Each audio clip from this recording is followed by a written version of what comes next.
Perdana Menteri Israel menyebut Indonesia dalam pidatonya agar ikut mendukung solusi perdamaian dua negara antara Israel dan Palestina. Namun Presiden Palestina menuding pernyataan Perdana Menteri Israel terkait perdamaian dua negara dinilai tidak tulus. Dan berikut laporan Sisilia Sinabariba dan juru kamera Dirham Shah yang saat ini berada di markas PBB di New York, Amerika Serikat. Pekan pertemuan tingkat tinggi atau High Level Week Sidang Majelis Umum PBB ke-77 masih terus berlangsung hingga 26 September 2022 mendatang. Ada 139 negara yang sampai saat ini telah menyampaikan pidato pandangan mereka mengenai isu global dan juga isu di negara masing-masing di hadapan para pemimpin negara lainnya anggota PBB. Ada juga pernyataan dari Perdana Menteri Israel yang mengklaim bahwa negaranya siap untuk mendukung adanya solusi dua negara ini atas terjadinya konflik Israel-Palestina.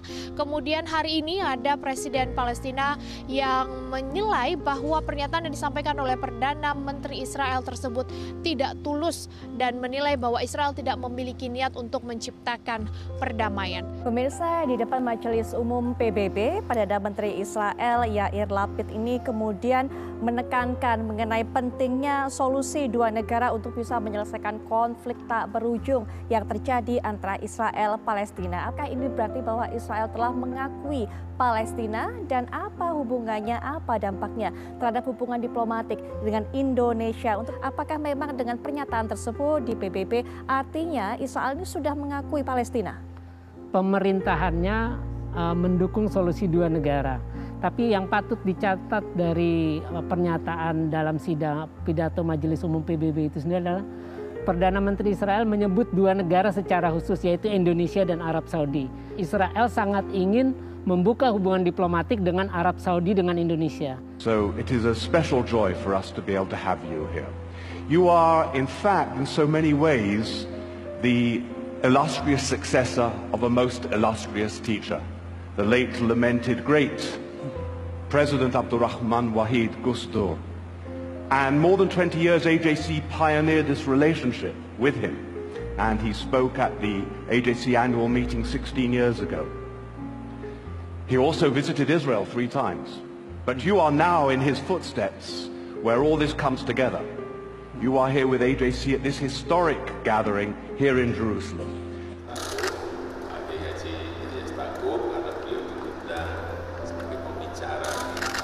Tetapi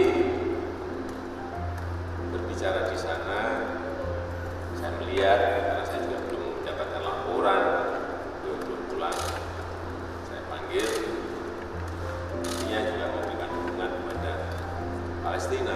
Usianya berapa tahun lalu ke Israel, Gus. Nyampe sini dikecam habis-habisan, nggak cuman di luar NU, di NU pun ada suara-suara yang mengecam gitu, Gus. Apa misinya, Gus?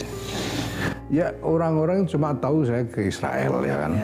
Padahal saya itu kan bukan cuma ke Israel, saya juga ke Amerika, saya juga ke Mesir, saya ke Eropa, saya ke Inggris, saya kemana-mana. Karena saya memang punya bukan hanya misi tapi tugas ya untuk menghadirkan NU di dalam berbagai titik pergulatan masalah internasional itu. Ya, itu pertama. Dan kedua, saya kira orang harus ingat ya bahwa sebelum saya datang ke Yerusalem itu sudah bertahun-tahun orang lupa pada Palestina. Orang sudah lupa pada isu Palestina, bukan hanya di dalam negeri, tapi juga secara internasional. Semua proses perundingan terhenti, macet. Ya. Nah, tapi setelah itu, kemudian saya datang dan ini menjadi isu besar karena saya adalah pemimpin dunia Islam, ya, sebesar apapun kapasitas saya kan, karena saya waktu itu sudah Khatib Am PBNU, yang berani datang ke Yerusalem setelah lebih dari 30 tahun. Yang terakhir datang ke sana adalah Gus Dur. Ya. Dan ini kemudian menjadi isu besar, bukan hanya secara domestik tapi secara internasional.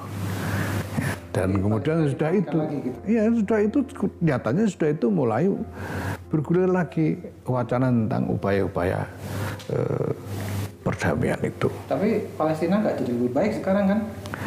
Ya karena masalahnya memang sulit sekali. Masalahnya memang sulit sekali. Saya katakan sekarang kita harus bicara pada akar masalah, yaitu agama. Dan ini sudah disampaikan oleh Gus Dur 16 tahun sebelumnya, tahun 2002. Masalahnya masalah agama. Orang Islam memusuhi Yahudi itu alasannya agama. Orang Yahudi memusuhi Islam dan Kristen alasannya agama. Orang Kristen juga begitu. Nah sekarang kita harus temukan cara supaya wawasan keagamaan ini ditransformasikan sedemikian rupa sehingga tidak lagi mendorong permusuhan di antara kelompok-kelompok yang berbeda. Berbeda ya, tapi tidak perlu bermusuhan. Tapi ketika Gus Dur melakukan dialek beragama itu asing cara pondok pesantren. Gus santri wis ora ngaji Quran, mengaji Faraun repot. Bakasane makmum masbuk mbek muafik najis bola dua mbek mutawas cita. Dadi tema-tema besar agama jan ora paham. Jadi kudu tobat, manjen memang enggak paham. Wong asing tenan mbek ayat iku ya asing tenan. Sing paham bisa dihitung, termasuk kula niku termasuk bejo, kula niku termasuk paham. Nah, yang lainnya belum tentu benar, kadang-kadang bohong. Ya contohnya PKS itu mau ya dirunding yang baik kan itu saja. Nah kalau tidak usah berunding merdeka orang Israelnya dianggap salah. Lah Israel sendiri salahnya di mana? Nah, yang susah itu kan Hamas itu senangannya berbohong. Seperti sekarang ini, wah di seluruh dunia seolah-olah Israel tok yang salah, dia tidak, padahal kan tidak benar, dia juga salah. Sama dengan masalah sekarang ributnya orang Islam tentang Israel dan Palestina. Ya kalau saya simpel aja tuh, simpel aja. Mau ya dirunding yang baik kan itu saja. Nah kalau tidak usah berunding merdeka orang Israelnya dianggap salah. Lah Israel sendiri salahnya di mana? Kalau dia nembaki orang salah ya, tapi apa Hamas enggak gitu loh, gitu loh terhadap orang Israel sendiri. Dengan mereka melemparkan apa itu peluru-peluru dan roket-roket ke pemukiman Yahudi, apa tidak bisa mematikan orang juga? Ada yang nanya kepada saya, lah kenapa kok begitu, kok tidak mau menganggap pada nggak mau berunding lah dengan Palestina? Jawab saya, karena Hamas nggak mau mengakui nggak mau mengakui Israel, itu apa masalahnya? Karena di sana ada sengketa yang lama sekali sampai sekarang, bahwa menurut Israel Yerusalem itu ibu kota mereka. Menurut orang Arab bukan, itu saja masalahnya. Nah, kenapa kita tidak mau mengetahui yang sebenarnya persoalannya itu di situ itu. Jadi bukannya kok apa-apa ya. Nah, yang susah itu kan Hamas itu senangannya berbohong. Seperti sekarang ini, wah di seluruh dunia seolah-olah Israel tok yang salah, dia tidak, padahal kan tidak benar, dia juga salah. Kalau kita mau objektif ya dari awal lah, yaitu bangsa Palestina dan bangsa Syria, Lebanon, itu bukan orang Arab, nah, itu sebenarnya orang Indonesia. Jadi ada bangsa Yahudi, bangsa Indonesia, bangsa Arab, macam-macam. Nah, ini jarang kita mau melihatnya ke belakang sampai demikian.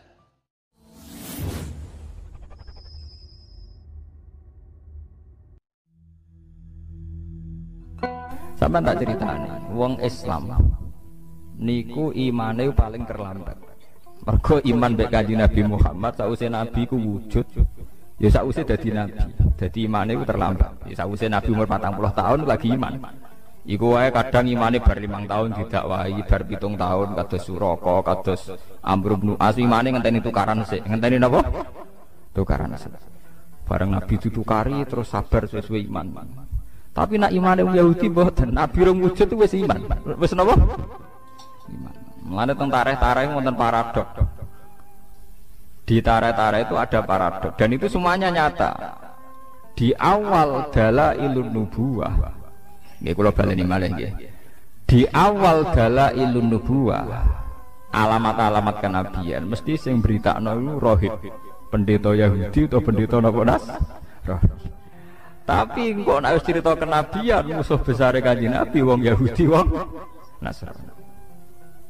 Zaman Kanjeng Nabi umur 12 tahun dijak Abu Thalib tenggene Syam nggih Palestina, ketemu Rohibu Bukhairah. Karena mereka mitra dagang, Abu Thalib iku sapa? Ki anakku. Kowe mesti bodoni Abu Thalib. Lah kowe kok ora nak bodoni.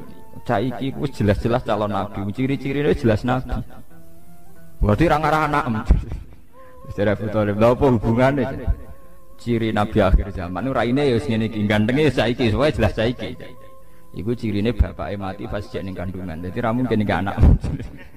Kira Abu Thalib, iya iki anakku ponakan jare. Bapake mati zaman apa? Ning kandungan. Terus jare Ibu Bukhairah, ya nak ngono aja terus nodok Palestina. Pasti anak ini mau dibunuh orang Yahudi. Orang Yahudi ingin semua nabi dari kelompok mereka. Ya akhirnya walhasil gak dipateni. Balik nang Mekah. Ketika Nabi umur 19 tahun, mulai jadi karyawan, jadi pedagang. Termasuk dagang duwe tuan bos jenenge Khadijah. Khadijah gada paman Nasrani ahli Injil. Niku sing jenenge Waraqah bin sinten Naufal.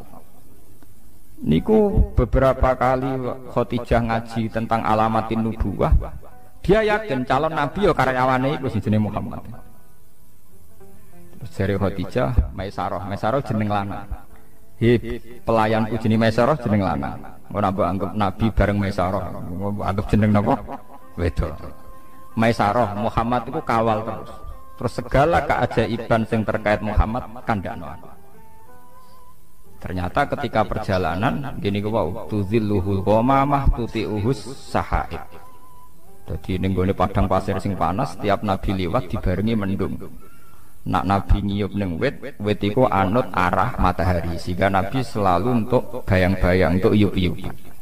Walhasil Maisarah cerita, wah cah niku pancen luar biasa. Gak tahu kena panas mergo dalam perjalanan mesti diikuti napa? Mendung, diikuti awan. Terus jare Khadijah, huwa mesti ya iku calon nabi. Akhirnya Khadijah yang karya siap jadi untuk bojone, untuk rabi mek karyawan. Tapi karyawan calon napa? Nabi ora karyawan calon kiri ngetekno donya dadi karyawan tapi calon napa? Nabi. Dia yakin sekali. Makanya dalam sejarah ketika Nabi itu memang ummi ya. Nabi itu memang sisine ku ummi ku ora pahaman. Keibu-ibuan. Jadi beliau itu tidak bisa baca, tidak bisa tulis sehingga tidak banyak referensi tentang nubuwah ya. Tidak banyak referensi tentang nubuwah. Dalam sejarah-sejarah ketika Nabi pertama ngertos malaikat Jibril teng Gua Hira niku kaget tenan. Karena Nabi tidak punya pengalaman sama sekali, ummi. Malaikat Jibril disangka malaikat mati, itu disangka weden. Ndruwedeg. Tapi apa yang terjadi? Ketika beliau pertama kali cerita pada Khadijah, iki bukti bahwa Khadijah cukup banyak pengetahuannya. Gini sampai ben mengingat-ingat tarikh lagi sing nate ngaji. Khadijah dengan segudang referensi, segudang marojek, segudang dialektika akal. Bareng diceritani, aku mau ngerti iku. Wonge putih nggo wanteng ning guwa. Malah marahi aku Iqra bismi rabbika. Aku wedi ndredeg. Terus jarene Kanjeng Nabi zamiluni aku kemuli, bareng berarti kemuli terus kon cerita. Tapi ketika cerita Khadijah sewenenge pot. Jadi gamane cara Jawa, ya ini mas yang saya tunggu-tunggu. Saya yakin ini akan terjadi. Jadi orang grogi blas. Karena Khadijah yakin ciri utama kenabian dimulai min rosil arba'in saking umur pinten 40 tahun. Sehingga Khadijah lah sing nyeneng-nyeneng Kanjeng Nabi. Paham ya napa? Andekan Khadijah dari awal tidak punya referensi ku calon nabi, mungkin dia melok kaget pisan. Ketemu sapa Mas? Iku gerduwo ta setan ta iblis kan gitu. Tidak ada dalam tarikh. Setelah diceritani gitu Khadijah malah pede, malah yakin. Berarti aku gak salah pilihan iki calon nabi napa? Tenan. Bahkan Nabi saat itu penasihatnya ke Khadijah. Paginya dibawa ke pamannya yaitu Waraqah bin Naufal. Ketika dibawa jari Waraqah bin Naufal, "Yabna akhi, dulu anake dulurku, kowe cerita." Bareng cerita, Waraqah langsung nyaut, "Hadzal namus alladzi ja'a bihi Musa." Yaiku sing teko ning kowe padha sing teko ning Nabi Musa. Artinya apa? Secepat-cepatnya umat Islam iman ngenteni Kanjeng Nabi wis wujud, ngenteni bar 40 tahun, ngenteni bar dakwah, ngenteni bar salah paham macam-macam ku lagi Islam. Jadi Islamnya sampeyan ning Nabi Muhammad itu terlambat paham. Dhisik Islame wong Yahudi, mereka tahu sedurunge wujud sinten? Nabi, paham ya? Lha niki tenan nih. Wong Yahudi wong Nasrani. Tapi nggih pun ngoten niku, pun sunnatullah. Bareng Kanjeng Nabi wujud tenan, dadi nabi tenan. Sing iman tenanan niku wong-wong sing Islame anyaran. Yaiku para sahabat. Sing dhisik nerkenalno Nabi Muhammad ape ana nabi akhir zaman, gentenan musuh. Nah niku ampun sunnatullah niku tak pikir ora nabi tok. Sampeyan duwe anak digadang-gadang bodhe musuhe ngrebutan donya mbek anake. Jadi itu fenomena sosial. Makanya ini Quran disebut wa kanu min qablu yastaftihuna 'alal ladzina kafaru falamma ja'ahum ma'arafu kafaru. Sebelum Nabi Muhammad wujud secara nyata iku wong Yahudi wong Nasrani nak perang muni ya Allah bismi Muhammadin, atas nama Muhammad kula nyuwun tulung menangno. Jadi tiga wasilah tinggi sinten wasilah. Tapi ketika Muhammad wujud secara nyata falamma ja'ahum ma'arafu malah napa kafar. Jadi wong Yahudi kaya santri sing rada kurang ajar. Santri wanyaran mondok kenal Gus seneng ora karuan. Diceluk kiai ini seneng ora karuan. Sampeyan wis ngalim mbek Gus musuhan. Mergo saingan golek pengaruh. Kowe pertama jadi masuk partai Demokrat cek Golkar. Ambek pimpinan wedine ora karuan. Tidak peluangnya sama ya kompetisi, si ikut. Jadi sajane padha wae donya iku wis padha wae. Ila yaumil qiyamah nggih ngoten niku. Kowe dhisik iso salaman mbek kiai nyucup wis seneng ra karuan. Kok ora mati-mati nganti tuwek. Pas wayahe kowe wis dadi kiai ya saingan. Wis tuwek mau leren mau gentenan. Jare sing tuwek nggih ngoten. Oh nom ra sopan. Dhisik alif bae tak ulang saiki mlete. Ya padha klirune. Wong dhe kader sukses kok nyesal, iku bahaya goblok pisan. Wong dhe kader sukses kok napa? Nyesal. Sing nom ya keliru pisan. Wong kiai ini umur dawa kok nyesal, iku ya keliru pisan. Iku padha setane, namane padha napa? Setan. Mulane kula dijujuk ora pati seneng. Perkarane ngoten niku kuat suwe ta ora oleh hormat. Manusa tukarane gampang. Beda partai kok ya mari tukaran. Beda pengaruh ya mari napa? Tukaran. Mangane kula seneng ngaji ngeten iki seneng sirapati mulya nemen-nemen. Mergo sing drengki ya rapati semangat, mergo ya rapati mulya. Dampar digemuli sajadah wis bar. Adek mulya nemen-nemen wis. Pidato ning podiume apik. Kiyaine terakhir nomor 5. Tiap MC sampai sambutan ning wabil khusus Al Mukarram Sahibul Fadilah Al Alim Al Alamah mbok nganti lali. Sampai tanggane ora roh. Lan wonten cerita ana kiai ning desa terbelakang. Misale jenenge Qurtubi ngene pokoke roe tanggane Qurtubi. Bareng santrine bedina khitabiyah wabil khusus Al Alim Al Alamah Sahibul Fadilah Al-Hajj Kiai Qurtubi. Jare tangga-tangga. Sakroku jenenge kok mok sitok Qurtubi kok cek iki kok akeh. Terus dari sing awam paling ora iku maksude. Mergo kesuwen oleh wabil khusus Sahibul Fadilah Al-Alim Al-Alam piye karo. Kulo alhamdulillah radi nasib ngoten. Ora tau pidato. Dadi ora tau dikonokno. Mergo kula ndak yakin niku kuat suwe, paham? Kok beda partai ya kukut napa? seneng pas-pasan wae. Beda napa? Anak mulya sak kula ngene sampean gedhe mu gedhe nyapane. Sing ngaji ngantuk, kadang ngomong-ngomong kan, kadang ya anggap. Hebate opo? Sing hebat nggih kula niku mergo ikhlas niku. Ampun kula terangaken. Mulane sampean gedeng Yahudi wong Nasrani nemen-nemen nggih keliru. Kelirune adalah tiga agama samawi ini pernah bersama-sama ngangkat tema kesamawiyaan, kelangitan.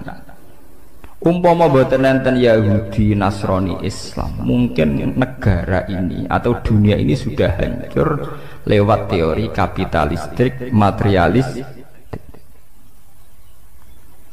Jadi soal kita gak cocok mbek wong Yahudi dalam banyak hal, gak cocok mbek wong Nasrani dalam banyak hal. Tapi pasti kita akan banyak sama juga dalam beberapa hal. Mengenai Kanjeng Nabi dawuh la tusaddiquhum wa la tukadzibuhum. Nak wong Yahudi Nasrani cerita, kowe aja muni iya, nak muni iya kok nang goro. Tapi aja muni ora, nak muni ora kok nang iya. Misalnya orang Nasrani itu punya terminologi surga Eden. Ning Italia ngerono omah mewah-mewah jenenge Paradisa. Paradisa itu sangka kata Firdaus jamake Faradis. Wong Italia ngutani Paradisa. Surga Eden, Eden ya Aden. Nak kowe tiap cerita wong Nasrani mbok gorohno, berarti kowe gorohno anane surga Eden, surga Paradisa. Tapi kowe meni ya keliru, wong kono pangerane telu kowe muk sitok. Paham nggih? Niki kula aturaken. Mulane jare Quran wala tujadilu ahlal kitab illa billati ya napa ahsan. Nggih niku masalah-masalah samawi. Itu masalah-masalah yang sekarang ugemi ini namung Yahudi, Nasrani, Islam. Niki alhamdulillah tenan, tiga agama besar ini mewarnai ciri adanya Tuhan. Meskipun Tuhan Yahudi disebut Yahweh, Tuhan Kristen Katolik Trinitas, Tuhan Islam Allahus Somad lam yalid walam yulad. Tapi ini penting kula aturaken karena sekarang itu gelombang materialistik di mana semua unsur dianggap karena materi itu luar biasa.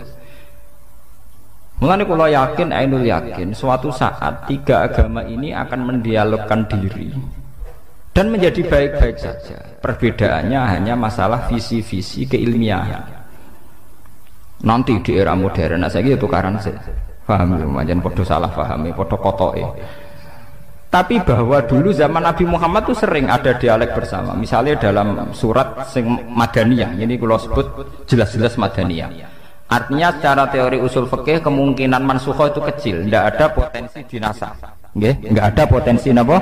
Dinasah. Niku wonten ayat Qul ya ahlal kitab ta'alau ila kalimatin sawa'im bainana wa bainakum. Jadi istilahnya hei ahli kitab maknanya Yahudi Nasrani, ayo kita diskusi bersama-sama ila kalimatin sawa, kita nyari titik temu bainana wa bainakum, kita cari titik temu siapa yang layak jadi Tuhan. Allah na'budu illallah wala nusyrika bihi syai'an. Tetap wong Nasrani lah yakin misalnya ada Tuhan Bapak, Tuhan Anak, Tuhan Ibu, tetap ditakoki sing paling kondang sing sapa? Ya mesti bapak tuh, jenenge bojo wedok mek anak itu tetap kalah mek bapak. Sing kodang tetap sitok tuh. Iya ya tetap sitok. Ya milih sitok wae. Orang Yahudi tidak punya masalah Trinitas karena orang Yahudi tidak punya dosa syirik, enggak ada dosa napa? Syirik. Mulane Quran nak cerita dosane wong Yahudi mesti wayak turunan nabi wiril hak. Tukang mateni nabi, mergo wong Yahudi gak direputasi dosa syirik. Dosane tukang mateni. Nganti saya ke wong Yahudi dosane mau tukang mateni tok, Pak. Jadi bangsa Zionis itu tradisi dosane tukang napa? Mateni. Tapi ndak ada dosa syirik. Ya paham ya, Tuhan Yahudi tunggal Yahweh, napa? Yahweh. Iku nak teng ejaan Latin Y besar, A H besar, W E H besar, Yahweh. Lah Yahweh nak sampean maca ya Allah mbok imalahno iku ya wis napa? Yahweh sama. Kowe nak imalah Ibnu Amir gak wa duha wal laili idza saji mawadda'aka rabbuka umaqul. Niku padha. Sehingga Quran wani nantang ta'alau ila kalimatin sawa'im bainana wa bainakum. Tapi ketika Gus Dur melakukan dialek beragama itu asing cara pondok pesantren. Kok santri wis ora ngaji Quran, ngaji Faraun repot. Bakasane makmum masbuk mbek muafek najis bola dua mek mutawas sito. Dadi tema-tema besar agama ora paham. Jadi kudu tobat pancen memang enggak paham. Wong asing tenan sampai ayat iku ya asing tenan. Sing paham iso diitung termasuk kula niku termasuk bejo, kula niku termasuk paham. Lho asing kan. Ngiranya dialek antar umat beragama itu satu teori modern yang difasilitasi LSM atau beberapa media. Padahal enggak, dialek antar umat beragama itu tua sekali, yaitu di surat Makkiyah Madaniyah sudah ada ya ahlal kitab ta'alau ila kalimatin sawain bainana wa bainakum. Coba kita cari titik temu bainana wa bainakum. Allah na'budu illallah wa la nusyrika bihi syai'a wa la yattakhidha ba'duna ba'dun arbaba min dunillah. Kita harus sepakat bahwa kita ini manusia. Ciri utama manusia itu satu, yaitu tidak bisa jadi Tuhan.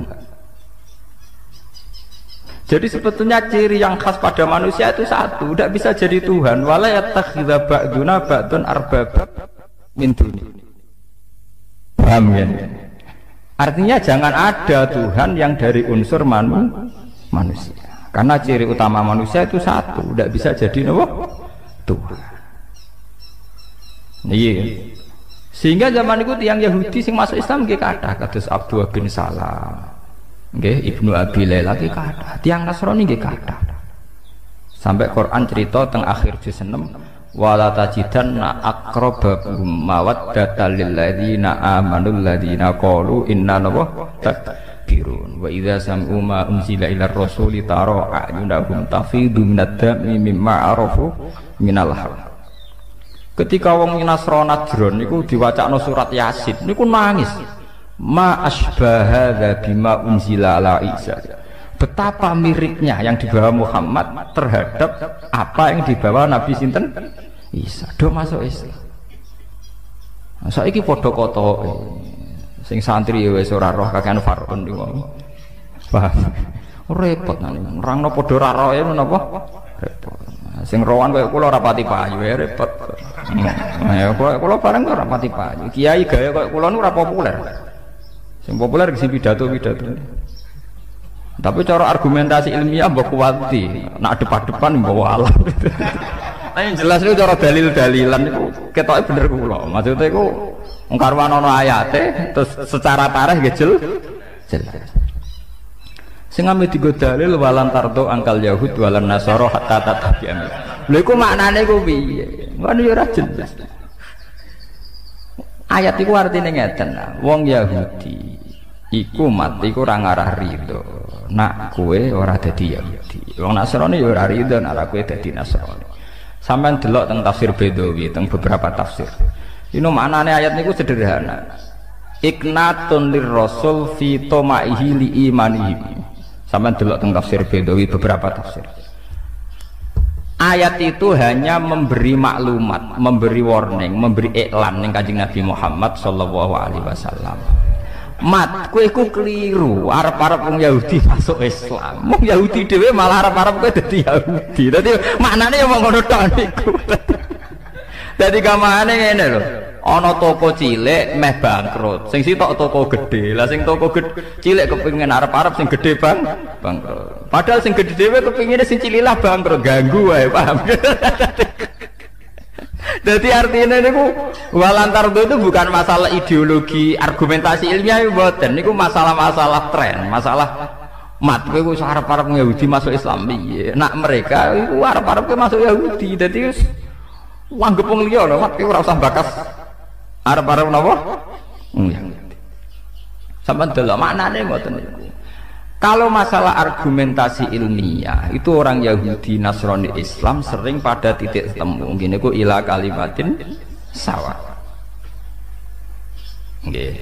Jadi sebetulnya ketika Tuhan sudah Tuhan Bapak, Tuhan Ibu, Tuhan Anak itu masih menyisakan pertanyaan. Lalu yang paling hebat siapa? Tentu ada jawabannya. Yang paling hebat ya mestinya Tuhan Bapa. Paham ya? Mulane wonten cerita lucu. Kalau ngaji teng Yogya do guyu. Nasrani iku mau wani cerita Tuhan Bapak mbek Tuhan Ibu. Tapi rawani cerita kapan kelone. Paham ini ki perlu. Mulane Quran cerita. Anna yakunu lahu waladu walam takul lahu napa sahibah. Anna hale kaya apa lahu kedhe Allah iku waladun duwe anak. Toh walam takun hale ora ana iku lahu kedhe Allah sapa sahibatun kanca wedok. Kudune nek diceritakno anak kudu diceritakno carane, paham ya? Repot. Jadi artinya begini. Pada akhirnya mereka juga meyakini bahwa Tuhan anak pasti tidak urusan begitu. Dan tidak ada urusan genetik yang sempal sing tok anak. Pasti tidak urusan begitu. Jangan-jangan hanya urusan nisbah. Urusan apa? Nisbah. Lah nek ngono hakikate tetap lam yalid walam. Lah nggak paham ya. Ini ngaji kelas tinggi paham ya. Sampean bendong ben ora goblok nemen-nemen paham berarti. Wah itu tugasnya ulama itu ben umat ora goblok nemen-nemen. Nak nganti pinter wangel. Penting ora goblok napa? Nemen-nemen. Paham ya? Mulane Quran oleh nyindir anna yakunu lahu waladu walam takul lahu napa sahibah. Kok iso darani duwe anak? Iku kapan maine kan? Lho iki tenan. Jadi cerita Quran kula mboten artinya begini, sebetulnya itu ya itu masalah-masalah nisbah. Dan ternyata betul dalam dialek-dialek antar umat beragama mereka juga ngakui itu hanya urusan apa nisbah. Paham ya urusan apa? Nisbah. Ya, tapi ngaji ngeten iki lho. Ya artinya ya kula pokoke atas nama ilmiah kula terang.